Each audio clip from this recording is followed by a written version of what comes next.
అందరికీ నమస్కారం అండి. ఈ చీర చేనేత కంచి బోర్డర్ బుటా శారీస్ తయారవుతుందండి. ఇది పళ్ళు వేయడం జరుగుతుందండి. పళ్ళు కమ్మె వేయడం జరుగుతుందండి. ఈ చీర నేయాలంటే చాలా కష్టం అండి.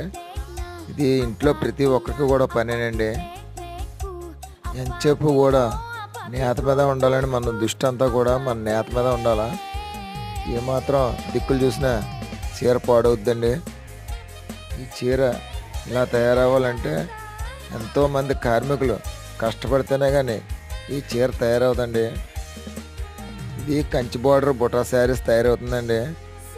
ఈ రకానికి 2 మిషన్లు కావాలండి. ఒకటి అంచు మిషన్ అండి, ఒకటి కమ్మి మిషన్ అండి. చీర నేసిన చెప్పు కూడా అంచు అట్లా అలా తిరుగుతూనే ఉంటాయండి. కమ్మేసేటప్పుడు కమ్మట్లు తిరుగుతాయండి.